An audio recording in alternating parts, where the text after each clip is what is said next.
Bueno, buenas noches para todos. Si les parece, vamos a estar dando comienzo. Vamos a comenzar entonces con la segunda sesión científica que corresponde al mes de abril. Les damos la bienvenida y les agradecemos por conectarse. En este mes nos propusimos realizar un análisis crítica de las recomendaciones nacionales para el diagnóstico oportuno del cáncer de mama, donde va a exponer el doctor Gustavo Feble. Es un tema que nos compete sin duda a todos los integrantes de lo que puede llegar a ser la Sociedad Uruguaya de Mastología y demás, y a todos los que de alguna forma tenemos asistencia y nos exponemos al control de las mujeres uruguayas.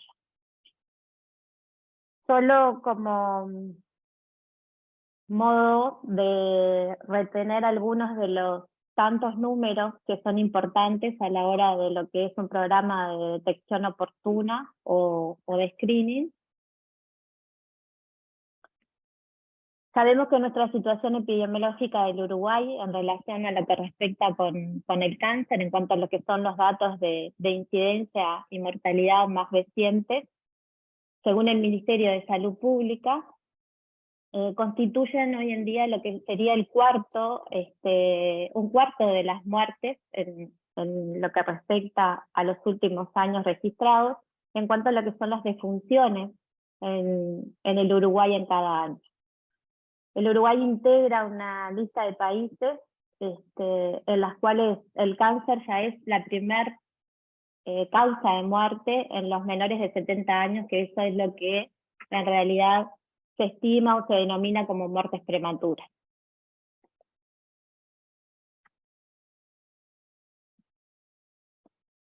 Con respecto entonces a estos números, si querés, Gustavo, damos comienzo para tu exposición y después los retomamos.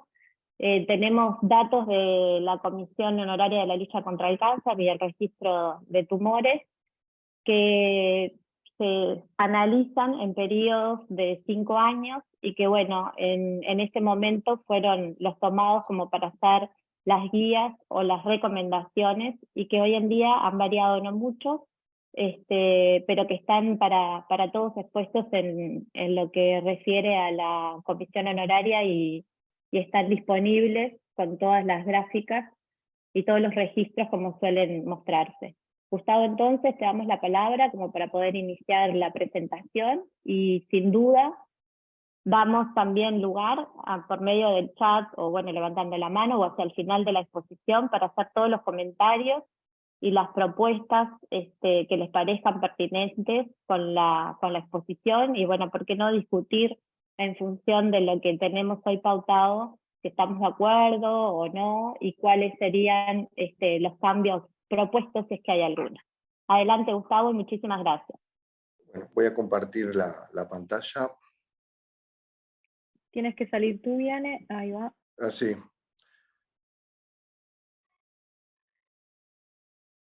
¿Pudiste salir, Viane, ya? Sí. Ahí está. ¿Lo ven todos? Sí. Bueno, buenas tardes a todos. El tema es, supongo que la mayoría está al tanto de que el Programa Nacional de Cáncer está actualizando guías de prevención o de diagnóstico precoz. Ya lo estuvo haciendo con el cáncer de cuello uterino y con el cáncer colorectal. Y ahora en el mes de mayo, va a comenzar a tratar el tema de actualizar las guías para la detección temprana del cáncer de mama, que rigen, como saben todos, desde el año 2015. Entonces, nos pareció una buena oportunidad para tomar la iniciativa a ese respecto y, digamos, dar un inicio al tratamiento del tema analizando lo que está vigente, es decir, analizando los conceptos que se mencionan en las guías del 2015. Y eso es lo que vamos a hacer. Primero, analizar eso, y luego voy a señalizar los puntos de esas guías que, desde mi opinión, podrían ser criticables o modificables. Aclaro una cosa, todo lo que voy a decir acá no es la posición oficial de la Sociedad Uruguaya de Mastología. Simplemente es mi opinión, algunos podrán estar de acuerdo, otros no, pero solamente aspiro a que sea el inicio a una discusión amplia para finalmente después concretar la actualización de esas guías. Bueno. Las guías actuales entonces se llaman guías de práctica clínica de detección temprana del cáncer de mama, publicadas en el 2015, ahí figuran la lista de autores, de asesores nacionales e internacionales, y las instituciones o sociedades que colaboraron con las mismas. ¿Están viendo bien la presentación? Sí, se ve bien. Sí, perfecto. Bien. Con respecto al objetivo de estas guías, ahí textualmente dice, realizar recomendaciones para la detección temprana del cáncer de mama en la población general de mujeres de riesgo promedio, teniendo en cuenta la evidencia científica existente y balanceando los riesgos y los beneficios. Y también dice, contribuir a la reducción de la mortalidad por cáncer de mama a través de la realización de recomendaciones de tamizaje de la población para esta patología, estableciendo un balance riesgo-beneficio. Con respecto a la metodología utilizada para desarrollar estas guías, se procedió de la siguiente forma. Primero se definieron una serie de preguntas clínicas para ser abordadas en la guía. Luego se produjo una selección y análisis de guías internacionales que iban a ser, o sea, las que fueron consideradas con mayor calidad metodológica para ser adaptadas a nuestro contexto. Y finalmente se produjo la adopción o adaptación de las recomendaciones de esas guías al contexto local acá de nuestro país. Esa fue la metodología utilizada. Con respecto a las preguntas que se plantearon para buscar en esas guías seleccionadas, hubo varias, pero estas tres primeras son las que me parecieron más interesantes para desarrollar acá. ¿Cómo se definen las poblaciones diana para el tamizaje del cáncer de mama? ¿Cuáles son los métodos de tamizaje más eficaces y seguros a utilizar para reducir la mortalidad por cáncer de mama? ¿Y en qué grupos etarios debe realizarse el tamizaje? Estas preguntas se trató de responderlas en la elaboración de las guías basado en los conceptos de las guías encontradas y seleccionadas para ser adaptadas, que son estas que les muestro acá a continuación. Esas fueron las que fueron seleccionadas por el grupo de trabajo en aquella oportunidad porque los consideraron de mayor calidad científica, digamos.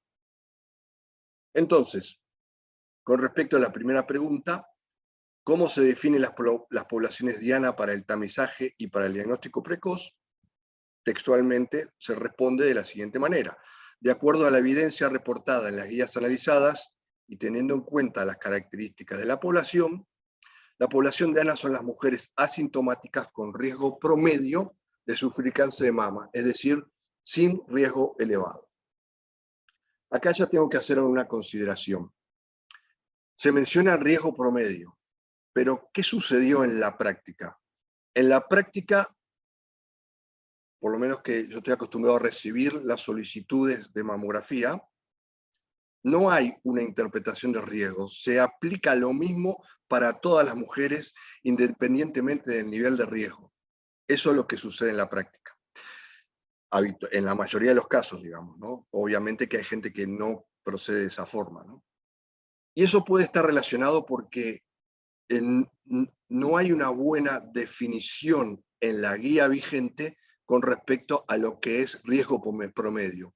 Lo único que se dice es esto, riesgo promedio de sufrir cáncer de mama, es decir, sin riesgo elevado. Es una definición, digamos, muy escasa de lo que vendría a ser riesgo promedio, me parece a mí por lo menos. Después, la segunda pregunta, ¿cuáles son los métodos de tamizaje y de diagnóstico precoz más eficaz y seguro a utilizar para reducir la mortalidad por cáncer de mama. Y entonces se expresa lo siguiente: no hay evidencia que respalde la indicación sistemática de autoexamen de mama, no hay evidencia que respalde la indicación sistemática de examen clínico de mama, y existe evidencia reportada que respalda la indicación de la mamografía como herramienta de diagnóstico temprano de la enfermedad. En los dos primeros casos, con respecto al autoexamen de mama y el examen clínico, se refiere a que no hay evidencia para reducir la mortalidad con estos métodos. Igualmente no se desaconseja por otros motivos, ¿no? Con respecto a la pregunta ¿en qué grupos etarios debe realizarse el tamizaje?, se responde de la siguiente forma. Entre los 50 y 74 años se recomienda realizar tamizaje mamográfico sistemático. Sin embargo, ustedes habrán visto que en las recomendaciones finales de la guía, las recomendaciones van hasta los 69 años y no hasta los 74. A pesar de que esto se desprende de las guías analizadas para ser adaptadas. Y eso puede estar relacionado con el siguiente punto, que dice, la población entre los 40 y 69 años tendría una reducción de la mortalidad por cáncer de mama si se realiza mamografía, pero al considerar los efectos no deseados, la población que más se beneficiaría de este tipo de tamizaje es la de 50 a 69 años. Acá hay un punto que es claro para destacar, que la población de 50 a 69 años sea la que más se beneficia, no quiere decir que no haya un beneficio más allá de ese rango de edad. Con respecto a la población en la población de 70 a 74 años, la realización de mamografías rutinarias muestra una reducción de la mortalidad que es marginalmente no significativa. Y después dice, dadas las características epidemiológicas de nuestro país, se recomienda tamizar esta población. Yo no sé si acá en esta frase hubo un error de redacción o algo, porque dice claramente que se recomienda tamizar esta población, pero sin embargo, en finales no se incluye en las recomendaciones a esta población de 70 a 74 años. O sea, este párrafo realmente no lo entendí muy bien. Entonces, en base al análisis anterior, se formulan las recomendaciones finales del grupo de trabajo que elaboró las guías. Y dice textualmente, las siguientes recomendaciones se realizan en base a la consideración de la evidencia analizada por las guías seleccionadas y teniendo en cuenta el balance entre beneficios y riesgos desde las perspectivas de este grupo de trabajo. Entonces, las conclusiones fueron las siguientes. No se recomienda tamizaje sistemático en el grupo de 40 a 49 años. Se recomienda tamizaje mamográfico cada 2 años entre los 50 y 69 años y no se recomienda tamizaje sistemático en el grupo de 70 a 74 años. Y además se agrega que para los grupos de 40 a 49 años y de 70 a 74 años se sugiere discutir con la usuaria los beneficios y potenciales riesgos de realizar tamizaje mamográfico, ofreciéndole la realización del mismo si ella lo desea. Esto, en resumen, son las conclusiones finales de las guías. Como habrán visto, a lo largo de todo el texto de las guías, hay una reiterada mención al balance entre beneficios y riesgos del screening. En múltiples sectores de la guía se introduce ese balance entre el riesgo, entre el beneficio y los riesgos. Y en definitiva, uno puede darse cuenta, al analizar las recomendaciones finales, que los cambios con respecto a lo que se recomendaba antes, o sea, la restricción en las recomendaciones, está sustentada esencialmente en ese balance entre los beneficios y los riesgos. Pero en estas guías, si bien eso es lo que sustenta el cambio, no hay una descripción, como vamos a ver adelante, adecuada de cuáles son esos riesgos y qué importancia tienen y por qué esos riesgos justificarían restringir las recomendaciones de screening. No, en ningún párrafo de la guía se explica por qué pasa eso o por qué esos riesgos se toman como la base para restringir las recomendaciones de screening. Entonces, eso va a estar dentro de los primeros elementos criticables que voy a mencionar con respecto a estas guías. Las críticas que le voy a hacer son este punto, como dije, no se realiza un análisis adecuado de los riesgos o efectos no deseados del screening. El segundo elemento que considero criticable es que no se define, como ya lo mencioné, adecuadamente qué es el riesgo promedio y no se menciona a las mamas densas como factor de riesgo ni como factor que condiciona la eficacia del screening. Creo que el término mama densa no se menciona en ninguna parte de las guías. Tampoco se incluye evidencia relevante en relación al beneficio del screening en mujeres fuera del rango de 50 a 69 años. Además, se adaptan guías que se aplican en sitios, o sea, que funcionan en sitios donde existen programas de screening organizados, lo cual no es lo que ocurre aquí en Uruguay, y creo que es una deficiencia eso, esa adaptación. Y en quinto lugar, tengo una discrepancia en la forma en la cual se interpretaron los datos epidemiológicos nacionales para sustentar estos cambios restrictivos en las recomendaciones. Vamos a ir analizando estos puntos. Con respecto a los efectos adversos del screening, es notorio en la literatura internacional con respecto al screening que la importancia que se le otorgue a esos efectos no deseados es lo que condiciona las recomendaciones de screening. Las instituciones que le dan más peso a esos efectos no deseados, en general tienen recomendaciones de screening más restrictivas, como fue el caso que ocurrió en estas guías que estamos tratando. Las instituciones que priorizan el beneficio sobre los efectos no deseados tienen recomendaciones de screening más amplias. ¿Cuáles son los conceptos con respecto a esto aportados en la guía que estamos tratando? 2015 debí poner ahí y puse 2025. Con respecto a estos efectos no deseados, en la guía se menciona textualmente lo siguiente. Las personas enfermas con resultados negativos de la prueba serán identificadas falsamente como sanas, falsos negativos, y eso puede retrasar el momento del diagnóstico. Esto directamente está totalmente equivocado. No hay duda de que esto está mal. Los falsos negativos en ningún lado se consideran como efectos no deseados del screening.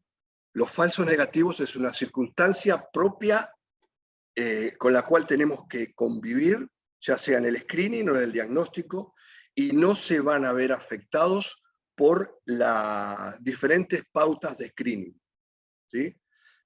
No depende de la edad de comienzo, de la periodicidad, ni la edad de finalización. Por lo tanto, los falsos negativos del screening no se consideran, los falsos negativos no se consideran como un efecto adverso del screening y no debería ser incluido en la pauta como uno de ellos.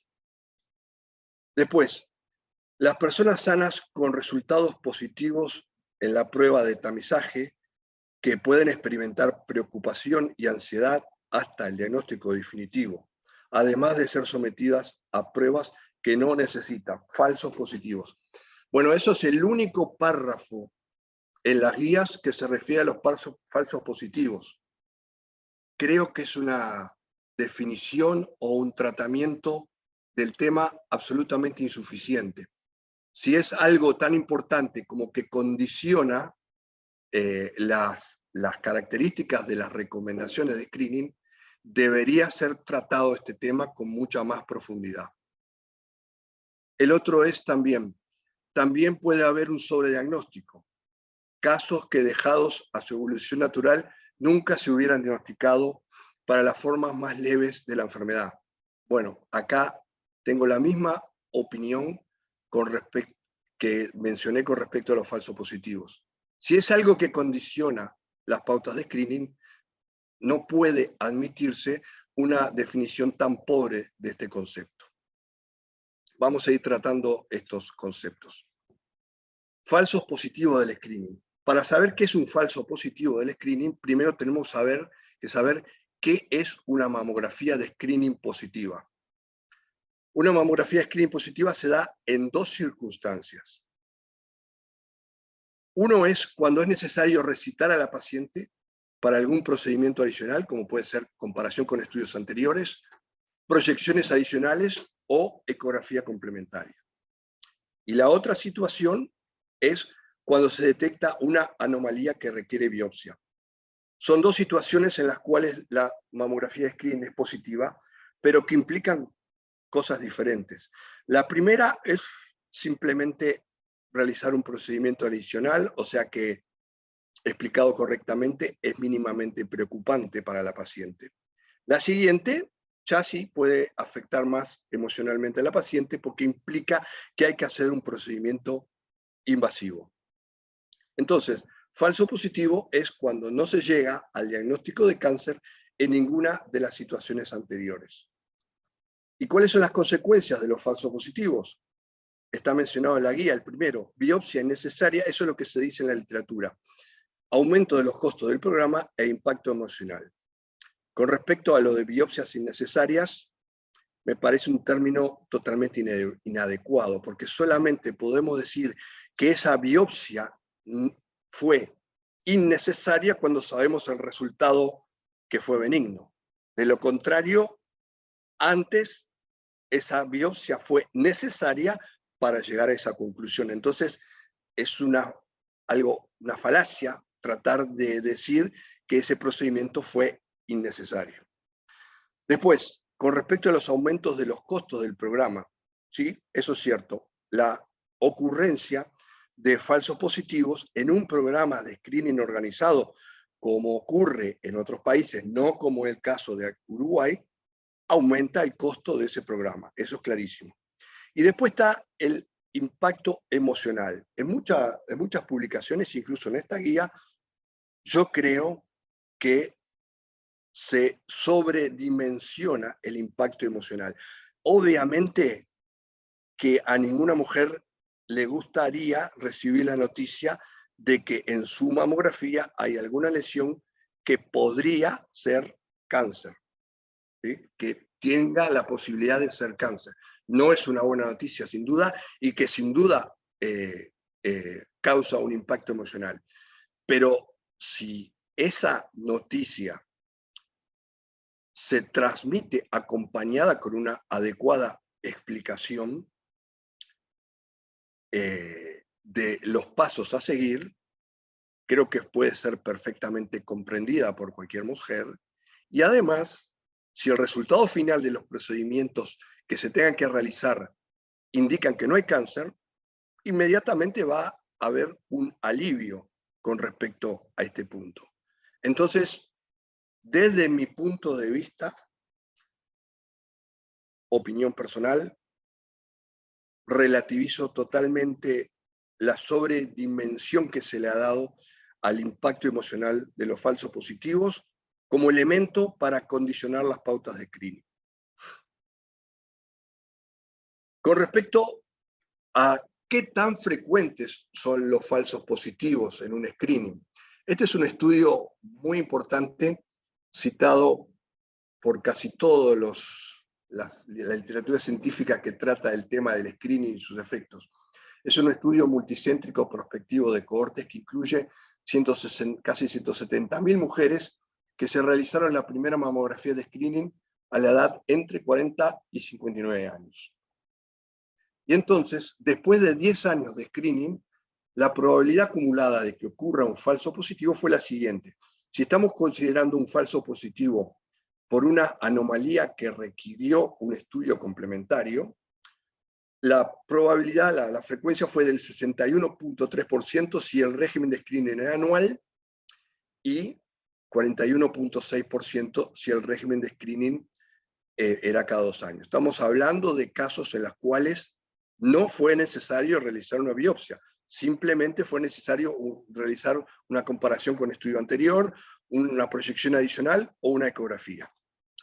Ahora, si analizamos el problema de una anomalía, un falso positivo, por una anomalía que requirió una biopsia, que después fue benigna, esto ocurrió en el 7% de los casos en un régimen anual y un 4.8% de los casos si es bienal, ¿sí? Desde mi punto de vista, no es una probabilidad excesivamente alta como para condicionar las pautas de screening. Con respecto al sobrediagnóstico, es el diagnóstico de un cáncer que si se hubiera dejado sin tratamiento, no se hubiera hecho clínicamente evidente y no hubiera causado la muerte de la paciente afectada. Esto lo podemos explicar de la siguiente forma. En esta gráfica analizamos la evolución en el tiempo de un tumor X cualquiera, que va evolucionando primero en una etapa subclínica y luego pasa a ser clínicamente evidente y finalmente ocasiona la muerte de esa paciente. Si en este punto realizamos una mamografía, hubiéramos realizado una mamografía, probablemente lo hubiéramos detectado. Entonces, en este caso, se hubiera interrumpido la historia natural de la enfermedad y se hubiera evitado la muerte de la persona. En ese caso, hay un beneficio, habría habido un beneficio evidente. Este es otro tumor que crece más lentamente.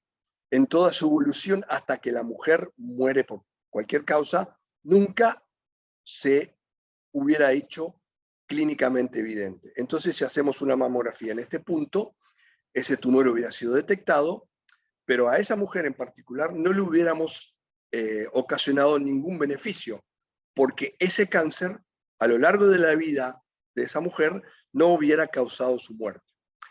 La falla en estas consideraciones, de estos conceptos, es que en el momento del diagnóstico no podemos saber cuál de esos tumores hubiera evolucionado hasta causar la muerte de la mujer y cuál no. ¿Ah? Pero eso no es un problema del screening. Eso está mal dicho sobre diagnóstico, porque el screening detecta los tumores reales, no se inventan, se detectan. El tema es que falla la información científica actual que podemos disponer para saber cuál de esos tumores requerirían tratamiento o no. Entonces, en realidad, tendríamos que estar hablando, en algunos casos, de sobretratamiento y no de sobrediagnóstico. Además, el sobrediagnóstico no es un evento medible directamente en la práctica clínica, sino que simplemente es un cálculo matemático. Y si ustedes revisan el tema, van a ver que no en todas las publicaciones se calcula de la misma forma. Por lo tanto, va a haber una gran variación entre los resultados de la ocurrencia del sobrediagnóstico. Frecuentemente está sobredimensionado porque no se toman en cuenta todos los factores que deberían tomarse para realizar ese cálculo. Específicamente es muy importante el tiempo de seguimiento. Los cálculos, las publicaciones que tienen los cálculos más ajustados, que incluyen más de 10 años de seguimiento, indican que el problema del sobrediagnóstico no supera el 10%. Lo que estoy diciendo está avalado por, si pueden ver en la parte de abajo, la bibliografía disponible con respecto al tema. Entonces, repito el concepto que en realidad deberíamos estar hablando de sobretratamiento y no de sobrediagnóstico. En realidad, este no es un problema del screening, es un problema del momento actual, una ausencia de información necesaria con respecto a la evolución futura de los tumores detectados. Con respecto al riesgo promedio, que falta aclarar en las guías, si tomamos en cuenta que en la población general 1 de cada 8 mujeres o 1 de cada 12 mujeres van a desarrollar cáncer a lo largo de su vida, esto implica que el riesgo de desarrollar cáncer a lo largo de la vida no supera el 15%, y eso es el riesgo promedio. ¿tá?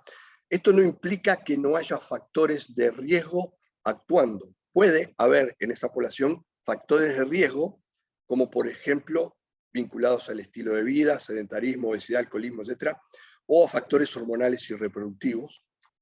También puede haber algún caso aislado de cáncer mama, en general no en familiares de primer grado, y en mujeres mayores de 50 años.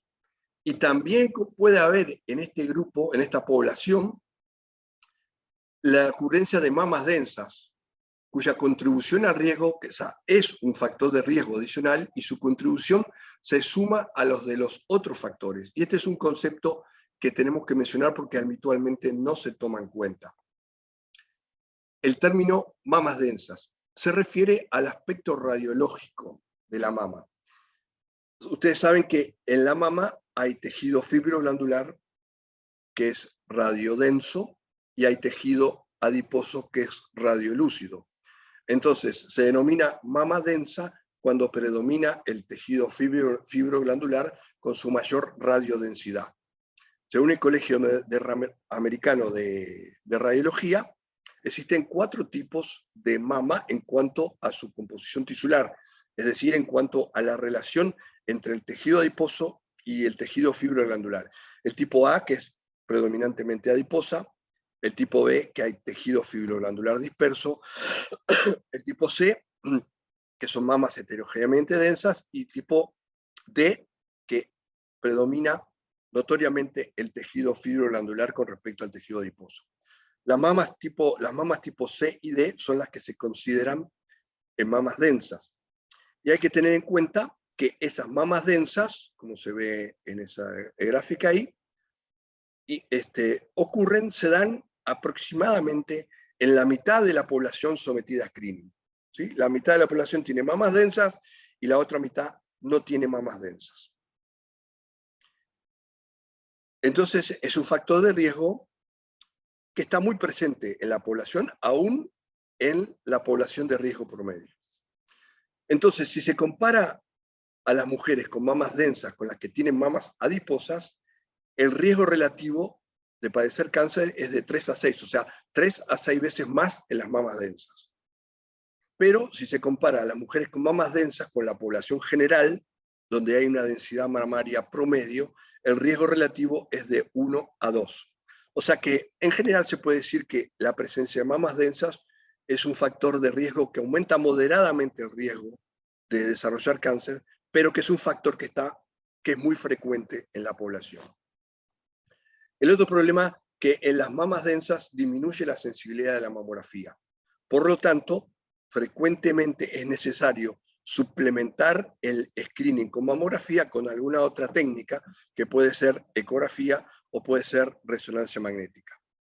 Además, otro dato importante es que en el screening de mujeres con mamas densas hay mayor porcentaje de cánceres de intervalo. Está relacionado con el punto anterior, que disminuye la sensibilidad de la mamografía. El otro elemento criticable es la evidencia del beneficio del screening fuera del rango indicado. Hay evidencia contundente ya que el beneficio del screening abarca la población de 40 a 74 años. Estamos hablando de la reducción de la mortalidad por cáncer de mama. ¿Sí? Si incluimos en la ecuación a los efectos no deseados, o sea, la relación entre mortalidad y efectos no deseados, evidentemente que la población que más se beneficia es de 50 a 69 años. Pero el beneficio está demostrado que abarca de los 40 a los 74 años. Es decir, que las recomendaciones varían si se prioriza el beneficio o si se da cabida a la ecuación a los efectos no deseados. En la mayoría de las guías internacionales de screening se prioriza el beneficio, o sea que se incluyen mujeres de 40 a 74 años. La cita bibliográfica que está ahí abajo es muy interesante, reciente, y analiza todas las guías de screening que existen en el mundo. ¿Ah? Y se puede ver que en la mayoría de ellas se incluyen mujeres de 40 a 74 años. Específicamente, el grupo que me interesa destacar es de 40 a 49 años, que no están incluidos en las recomendaciones de screening de la guía que estamos tratando acá del Ministerio de Salud Pública. Hay evidencia contundente que en las mujeres de 40 a 49 años existe una reducción de la mortalidad por cáncer mamario debido al screening con mamografía. Para analizar este punto, cito estos 3 grandes estudios, ¿sí?, con muchas mujeres participando en el estudio y muchos años de seguimiento que lograron comprobar una reducción de la mortalidad en las mujeres de 40 a 49 años del entorno de 25% al 44%. ¿Sí? Estos estudios, estas fichas bibliográficas, no fueron incluidas en las pautas que estamos tratando de 2015, aun cuando podrían haber sido, porque fíjense la fecha de publicación, 2011, 2015, 2014, pero no fueron incluidas. Y creo que aportan información muy relevante con respecto al tema. Después, el otro tema. En la metodología utilizada por las guías, se tomaron guías aplicables en medios en los cuales hay un programa de screening organizado para adaptarlas en un medio como el nuestro, donde no hay un programa de screening organizado. ¿Ah? Eso me parece una falencia y corresponde acá analizar cómo es un programa de screening organizado y cómo es un programa de screening oportunístico. ¿Sí? Primera diferencia, en el screening organizado hay un control centralizado, hay una comisión o como quieran llamarlo, que dirige y establece todos los puntos necesarios para ese programa de screening en particular. Eso no existe en nuestro país. No hay un control centralizado de las mujeres que se realizan mamografía de screening. Después, hay pautas, en el screening organizado hay pautas que deben cumplirse obligatoriamente. En el screening oportunístico solamente hay recomendaciones. O sea, el médico en la consulta, frente a su paciente, le recomienda a su paciente lo que considera mejor para ella. Además, lo que considera mejor para ella, no todos los médicos dan las mismas recomendaciones, no todas las pacientes acatan de la misma forma las recomendaciones de su médico.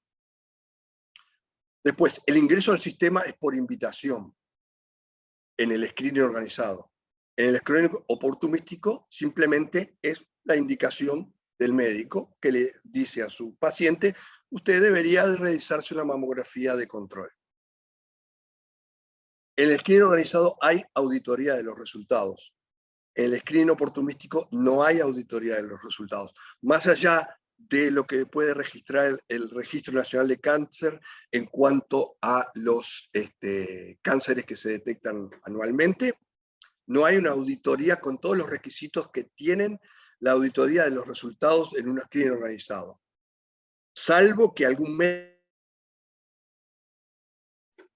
decida llevar un control de sus pacientes que están sometidos a screening. En el screening organizado hay un análisis de la relación entre el beneficio y los efectos adversos. En el screening oportunístico siempre se prioriza el beneficio. En el screening organizado hay un presupuesto asignado para ese programa en particular. En cambio, en el screening oportunístico, los costos están integrados en el sistema de salud. Y finalmente, en el screening organizado, el interés es el efecto que tiene en la población. El screening oportunístico es el interés que tiene el médico con que le vaya lo mejor posible a esa paciente que tiene individualmente. Son conceptos totalmente diferentes, por lo tanto, no me parece una buena práctica la adaptación de guías que están pensadas para un screening organizado a un medio en el cual hay un screening oportunístico. Y finalmente, con respecto a la interpretación de los datos epidemiológicos nacionales. En el momento que se desarrollaron esas guías, regían los datos del Registro Nacional de Cáncer del periodo 2007 a 2011. Acá es una tabla extraída de las que están publicadas en las guías, donde se ve la incidencia, la mortalidad.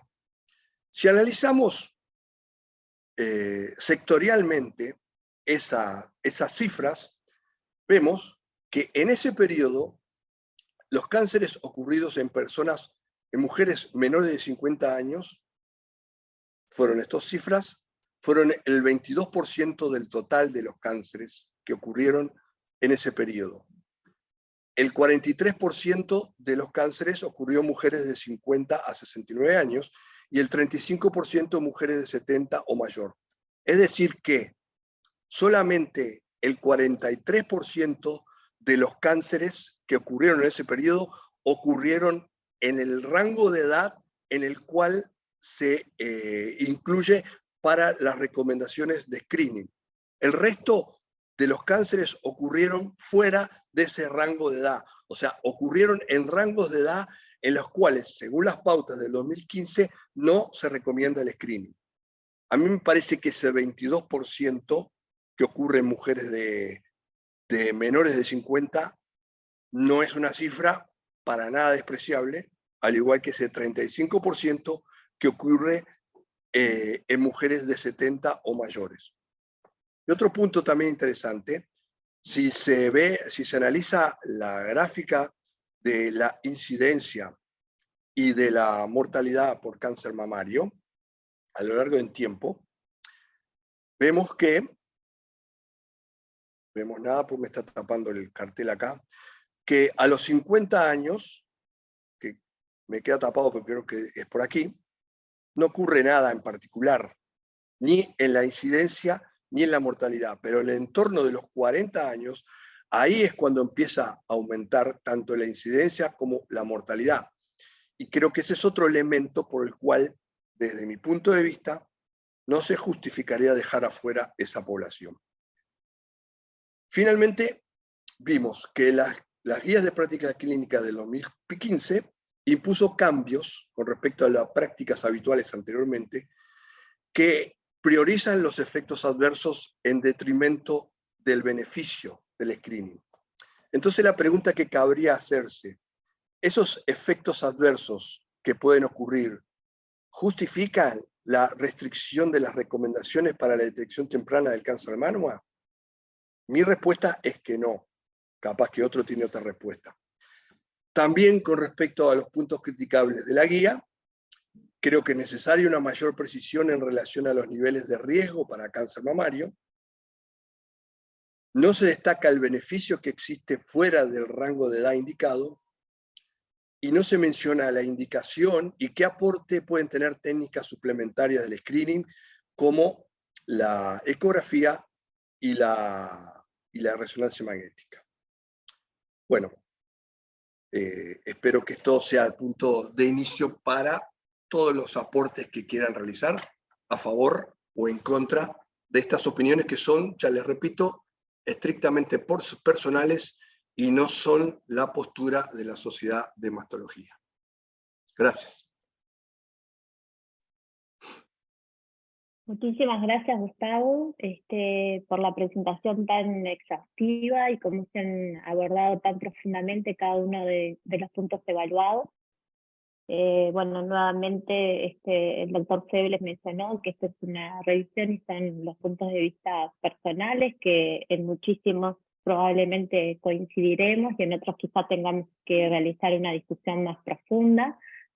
La idea, y con una participación muy importante, tenemos 74 participantes en esta sección, creo que sin duda es un tema que nos compete y que nos toca a todos y que estamos muy dispuestos seguramente a profundizar y a discutir.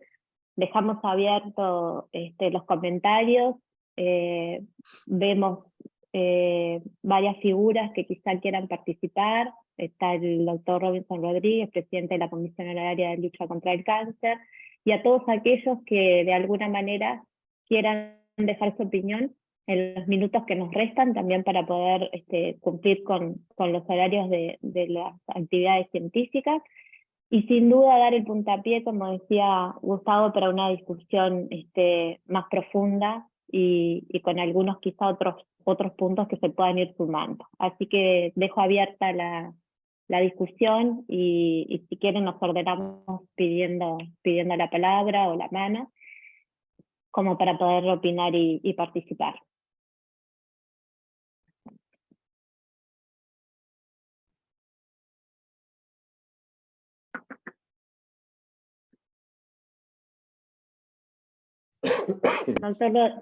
Doctor Rodríguez, ¿querés hacer algún comentario?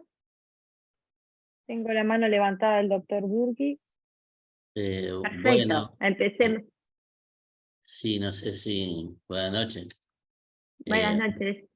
Un gusto compartir esta actividad. Creo que ha sido muy bueno el análisis que hizo el doctor Feble, ¿verdad? Y yo creo que la vez anterior que se hicieron estas guías, fue una guía restringida en el sentido de los que participaron en la elaboración de la misma. Digo, yo no participé, pero tengo entendido que hubieron distintos actores claves, distintas sociedades que tienen que ver con el diagnóstico y tratamiento del cáncer de mama, que no participaron. Yo recuerdo una actividad que yo fui de la Sociedad de Mastología, donde hubo una actividad más bien de punto de vista crítico a las mismas, y en aquel momento me acuerdo que participaron integrantes de la Sociedad de Imagenología, de la propia Sociedad de Mastología, y criticaban justamente eso de dejar afuera un porcentaje importante de cáncer, ¿no? El cáncer de mama.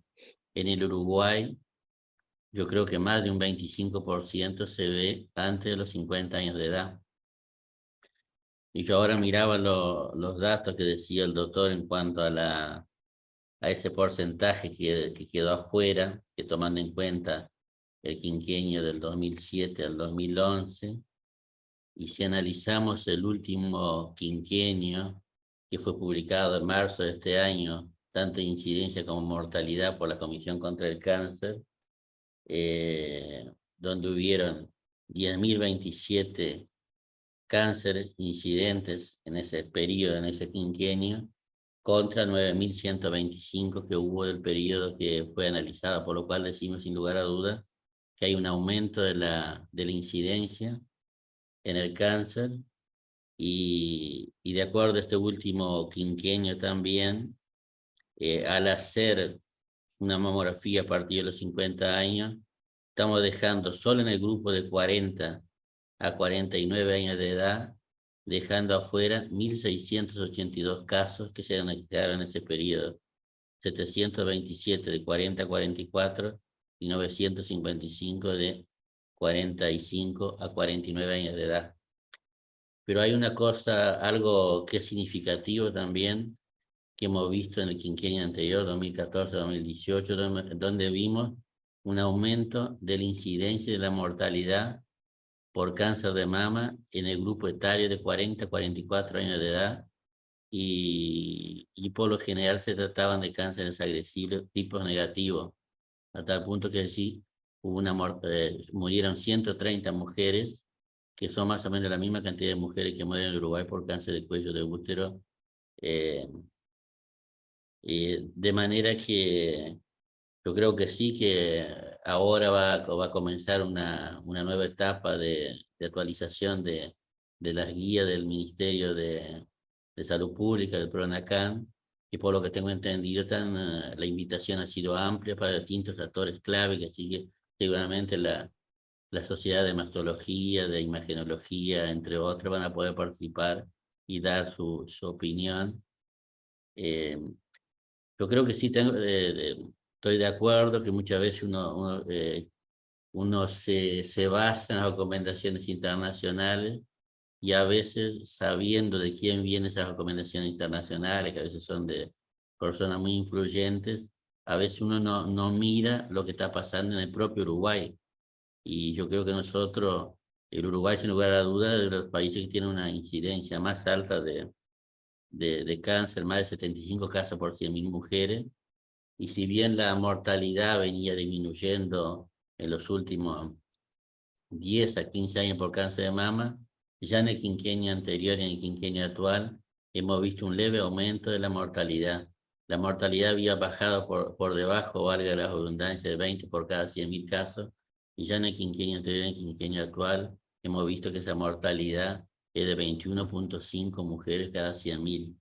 Antes, por lo general, nosotros decíamos, bueno, la mayor tasa de curación o disminución de la mortalidad se explicaban por dos cosas. Uno, por el diagnóstico oportuno con la mamografía, y otro por los tratamientos adyuvantes que se fueron agregando en el cáncer de mama. Antes se manejaba la hormonoterapia, los antraciclínicos después, los taxanos después. Después, cuando se conoció el cáncer HER2 positivo, los anticuerpos tipo trastuzumab, y así sucesivamente. Pero últimamente hemos visto un aumento de la mortalidad, entonces no sabemos realmente si eso es porque el diagnóstico no llega tan oportuno o es porque los pacientes no reciben el tratamiento a tiempo, como se puede decir, porque eso está demostrado también que no es lo mismo empezar una adjuvancia antes del mes o de los 2 meses que hacer 2 o 3 meses después, ¿no? Digo, no quiero extenderme porque no quiero acaparar, pero sí creo que en línea general estoy de acuerdo con el análisis. Y de hecho, nosotros acá en el Instituto del Cáncer, en la Comisión contra el Cáncer, que soy el presidente, nosotros tenemos el nodo de mama de la comisión que funciona acá en el INCA y permite hacer mamografías de tamizaje, digo bien, y si bien las guías recomiendan de 50 a 69 años de edad, como fue dicho, nosotros por lo general aceptamos y autorizamos que se haga a partir de los 40 años de edad. Siempre decimos que debería ser entre un diálogo entre la mujer y el médico para no estar, digamos, en esto de fuera de la guía, pero es una cosa que permitimos justamente buscando beneficiar el mayor número posible de mujeres que se puedan hacer estas mamografías de tamizaje, y en este sentido hemos ido en aumento. Si bien hubo una reducción en el 2020, en el primer año prepandemia, en el 2021 ya se superó al 2019 y en el 2022 se superó también las que se había hecho de tamizaje en 2019. Así que bueno, no quiero acaparar y eran los comentarios que quería hacer. Gracias. Gracias. Le damos la palabra al doctor Burgui.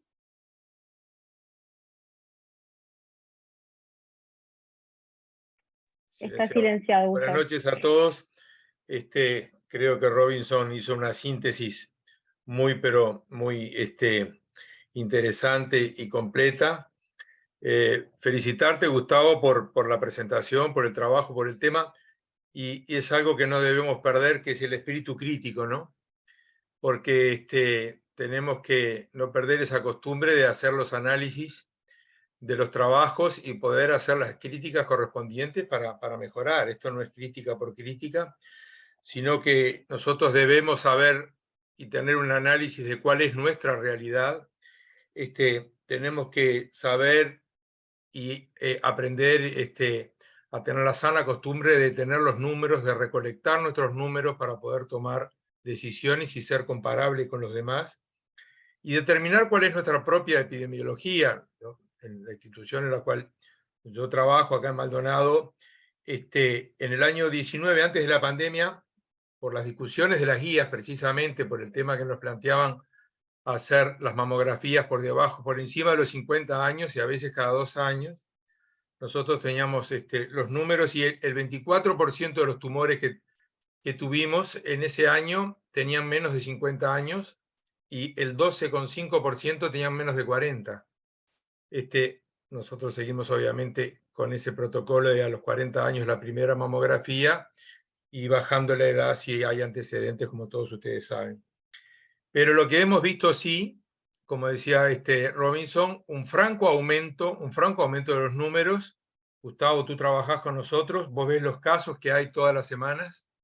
Es algo verdaderamente que llama la atención, y sobre todo por debajo de 40 años estamos viendo muchísimos casos con el impacto de la mortalidad que tienen ese tipo de tumores, porque generalmente no son de los tumores que tienen mejor evolución.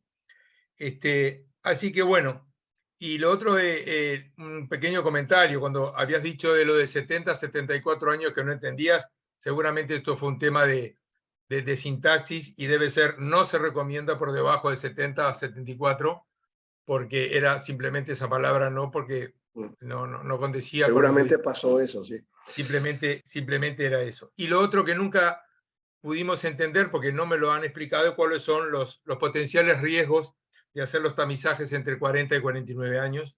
Lo he hablado con varias personas del tema y nunca me lo aclararon y nunca me lo pudieron poner en evidencia clara. Así que felicitarte nuevamente, y bueno, estamos ante una situación compleja, porque el hecho de que habían bajado las muertes, sí, todos estábamos muy contentos por los tratamientos y la amplitud de herramientas que teníamos en los tratamientos complementarios, pero hoy la aparición de estos tumores en gente muy joven, y sobre todo con las características de una biología molecular muy agresiva, hacen que estén aumentando nuevamente las muertes. Saludo a los compañeros por esta presentación.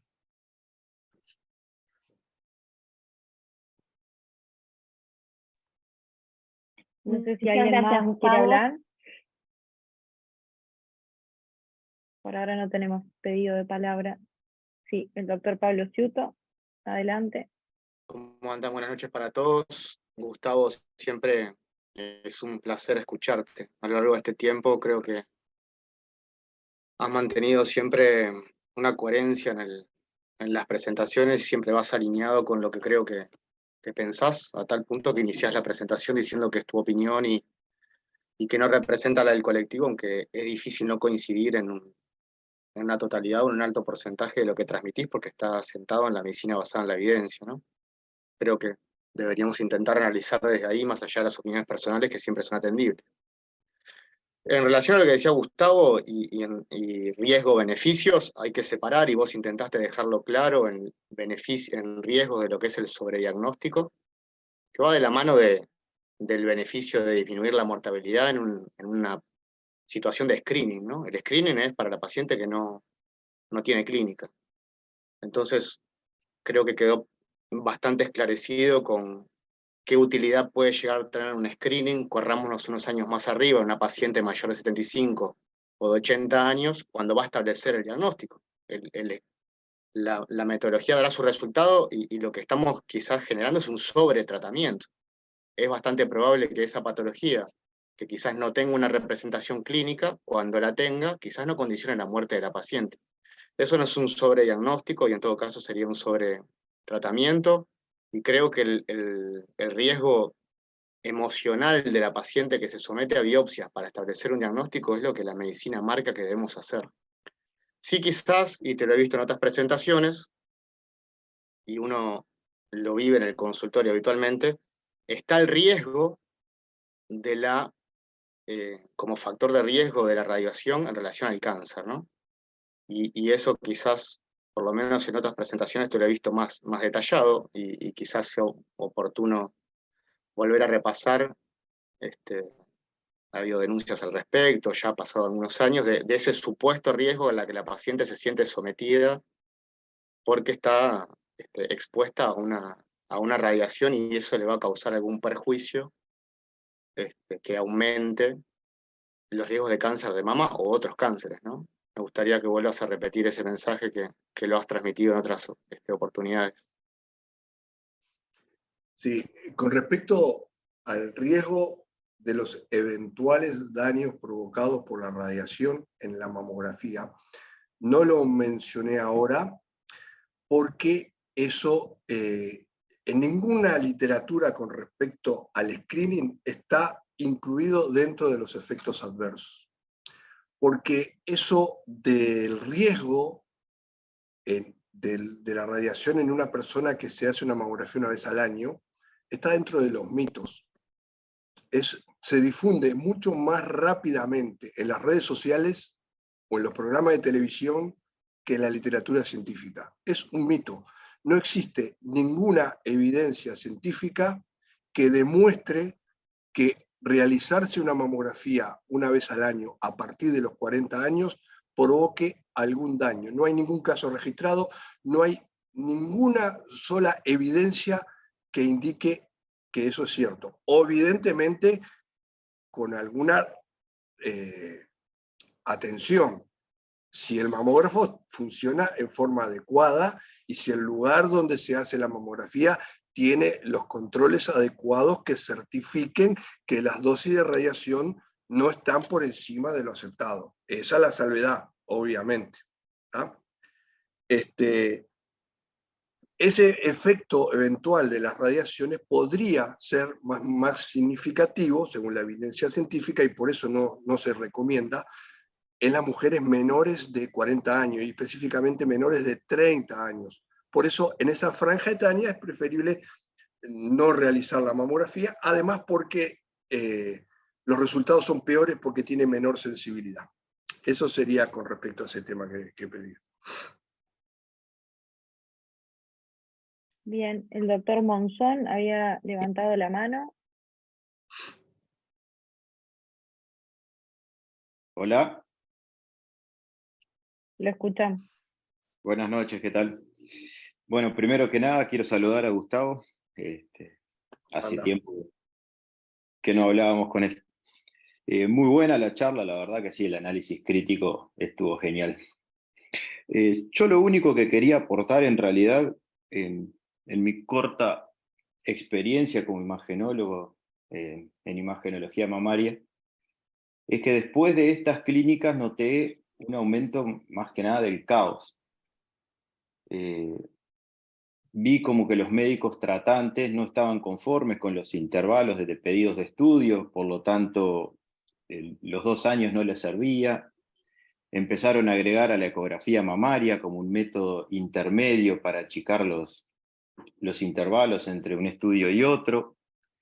Y después también entre 40 y 50 años tampoco estaban conformes con el hecho de no realizar ningún estudio de screening.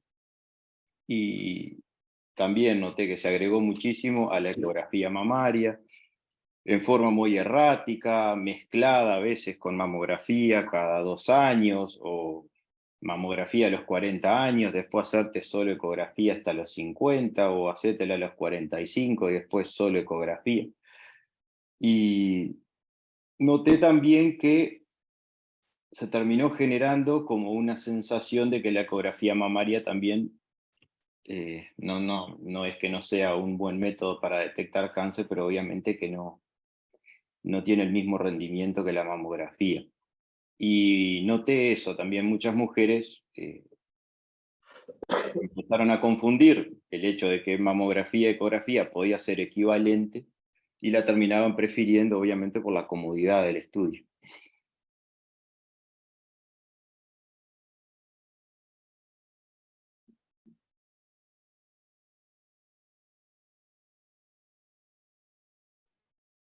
Bueno, no tenemos más manos levantadas. Creo que hemos tocado muchos puntos. Lo que mencionaba el doctor Ciuto, creo que sí que es un debe total de lo que comprende a la detección o al screening y ha generado en la opinión pública muchas idas y venidas y bueno, muchas, incluso en algunos países, consentimientos de países que en lugares donde está desarrollado el screening, consentimiento de pacientes que no se quieren adherir al estudio por mamografía. Sin duda, bueno, que también estuvo mencionado los otros estudios adicionales, o por qué no, otros métodos de screening más modernos, qué resultados dan aplicados a cada país. En nuestro periodo último analizado, con los datos del registro de cáncer, las cifras vuelven a mostrar que aproximadamente el 23% de los cánceres diagnosticados en el último periodo corresponden a pacientes menores de 50 años. No todos entrarían dentro del grupo etario de los 40-49, sin duda que también tenemos diagnósticos en edades más tempranas donde quizás el